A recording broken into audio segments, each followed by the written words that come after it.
I think you dropped these. Oh, thank you. Yeah, no problem. What makes a hero? A hero is more than just someone who saves lives. It's someone who is kind and goes out of their way to help others. Across the DMV, there are many unmasked heroes who pour into the community without asking for anything in return. We wanted to take the time to highlight those people and their contributions. I'm Samantha Gilstrap, this is DMV Heroes, and these are their stories.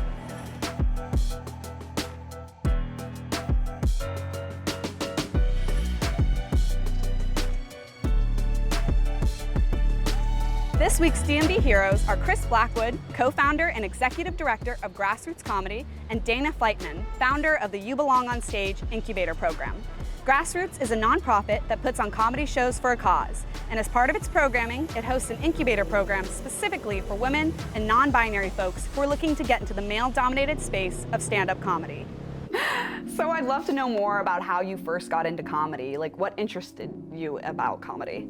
Sure, I have a memory when I was in kindergarten. I was on the playground, and up until that point, I had been a troublesome little kid. I had ADHD. I would run around. I would be a menace. I would like knock down other kids' block towers. I was pretty much always in trouble. And I think it was because I wanted the attention. And I remember this moment on the playground where I said or did something that made everyone laugh. And for the first time ever, it was like everyone was paying attention to me, but I wasn't in trouble for the first time. And I was like, oh, I like this. Let me do that again. And then I did it again, and I became like the silly kid. The class clown, almost. Kind of, yeah, in a lot of ways.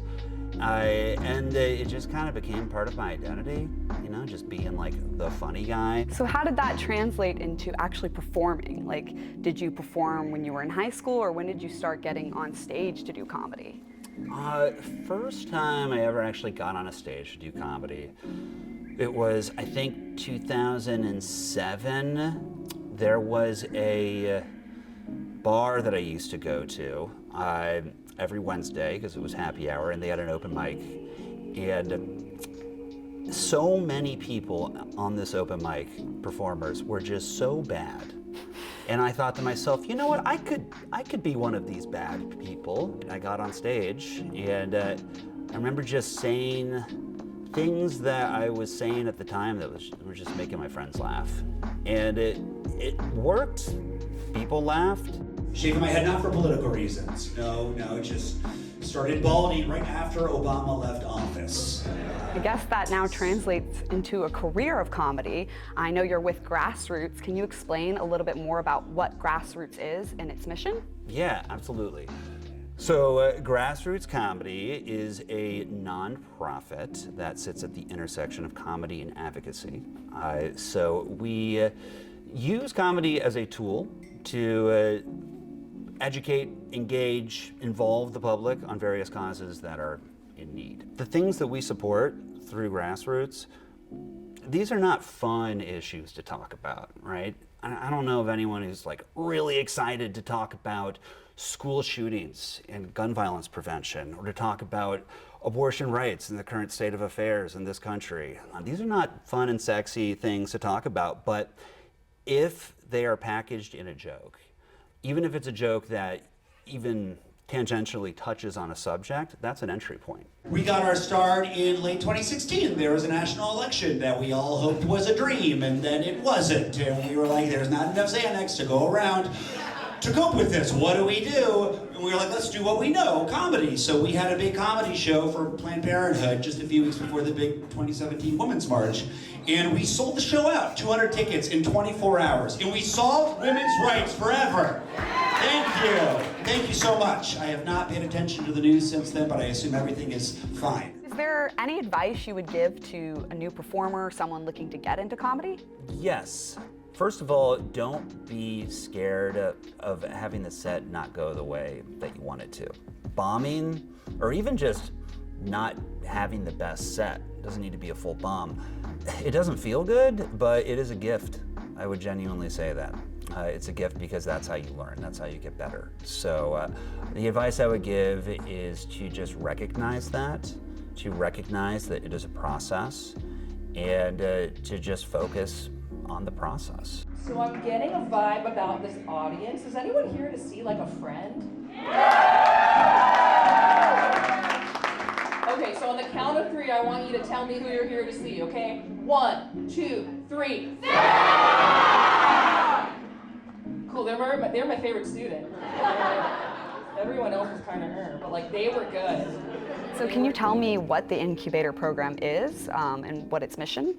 Yeah, so the stand-up comedy incubator for women and non-binary folks is intended to get people who have never tried comedy before all the way up to being 1 year, going to mics and things like that, and to kind of create a space for them to get started. And so it's a class, and so we do some lecture kind of stuff, but it's mostly really a workshop. And so I'm really lucky because we have so many wonderful women and non-binary comics here in the DMV. And so we bring them in as guest instructors, and so the comedians get feedback, they get to connect with other new comics, and they also get to connect with other more experienced comics in the space who might run shows, etc., and get their guidance. And so the idea is that you're leaving with a strong set, that you are leaving with friends you can keep doing comedy with and go out to mics, as well as a good video of you doing comedy, a comedy bio, and connections to some more experienced folks.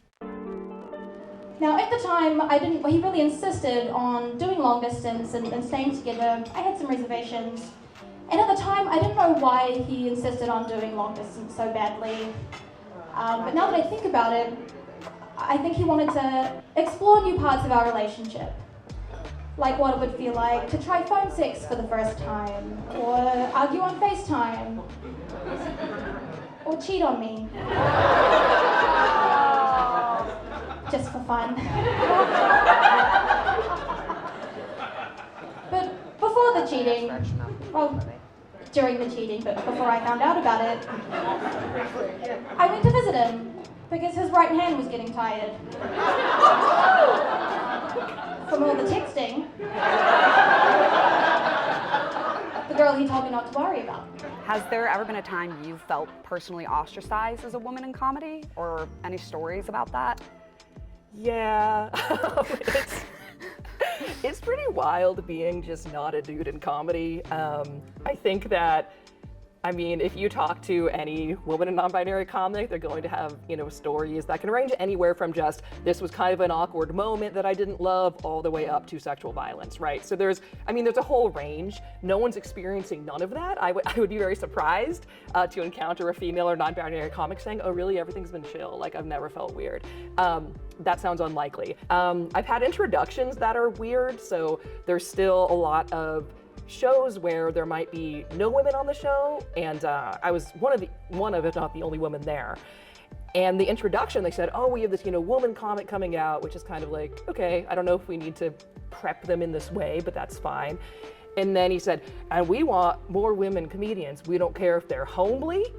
We don't care if they're ugly. We don't care, just, bring them up. And I'm like, what is happening? So I got up there and I was like, where's my homely bitches at? Being any minority in a space where you are the minority, which is all women in comedy, essentially. And I've had so many heartbreaking things said to me by other women as well. Like after a show, this woman come up to me and say, I really liked your set. And that's so weird because I never like female comics. I just don't think women are funny. And it's really sad because I'm like, oh, you've internalized some very negative messages about who gets to be funny and who doesn't. And also you just haven't seen enough women on stage and non-binary folks on stage because there are so many funny people. And I constantly daydreamed about my special day.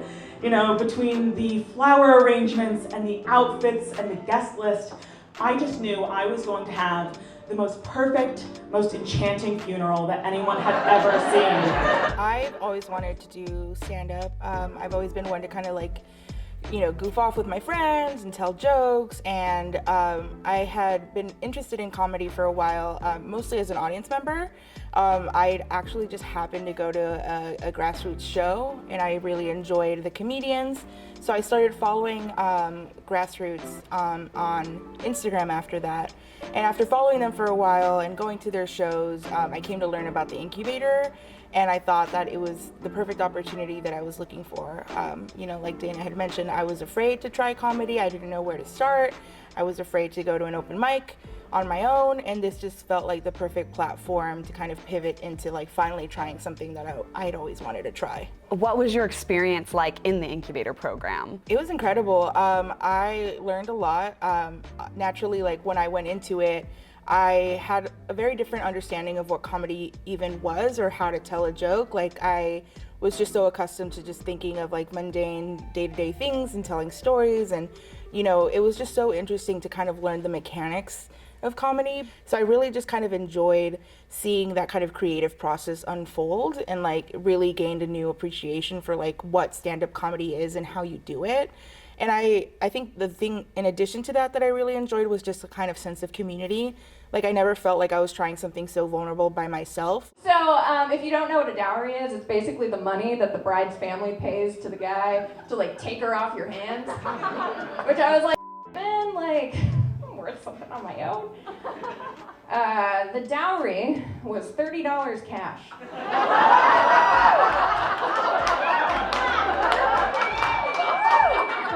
You can't do for $30. We went to Chili's afterward with the $30, as you do, to celebrate our Islamic nuptials, and it didn't cover the lava cake. I'd love to know how you first got into Grassroots, how you found out about it, and what made you interested in joining. First of all, they're funny people, right? So you want funny people to be like, hey, you want to come to my party? Hell yes. So when that happened, it was like, sure. And then this is the audience that I like talking to as well. So let's have a party and let's make this fun. And that's what they've been doing with their shows. So when they asked me to come on in a different capacity, which is, as a full disclosure, as a board member, listening to what happens and ensuring that they have what they need to be able to ensure that the incubator programs are running and whatnot. Yeah, let's make this happen, because I don't think those things are exclusive. People think, put it this way, I am not a starving artist. And I don't think you have to be starving in order to participate in any art form. I think a full belly has a lot to say too. Hi everyone, I'm Katya, and one thing you all need to know about me is that I am autistic. Yeah, okay, give it up for autism in here. Keep it going, yeah. Great, happy Autism Awareness Month, everybody. You better be aware of me.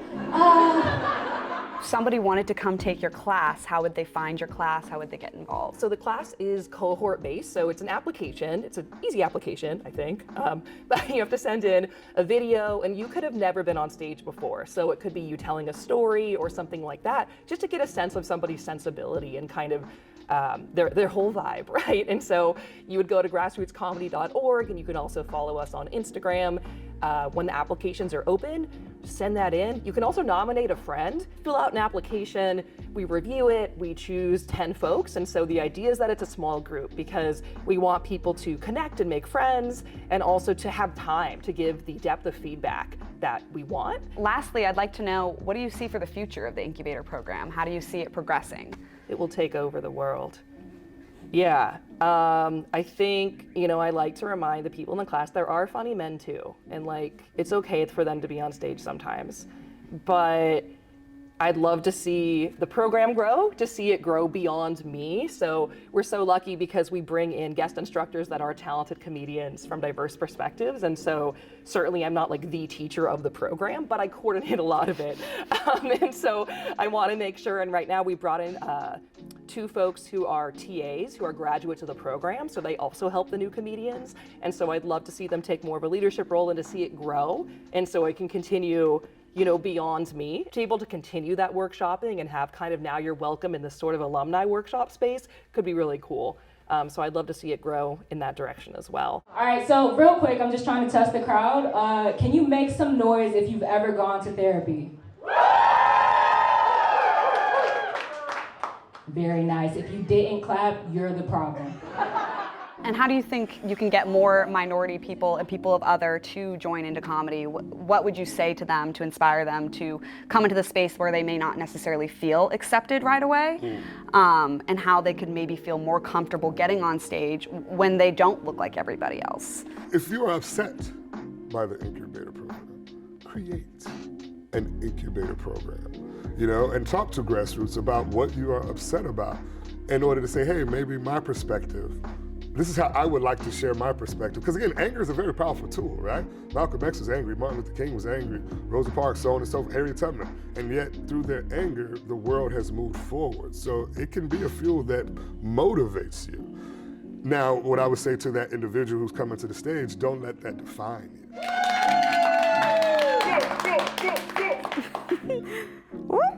If I can move this around. Hi guys, how are you doing tonight? Good, good. This is my first time doing stand-up comedy, but we're gonna give it a shot. I'm Samantha Gilstrap, and this is DMV Heroes.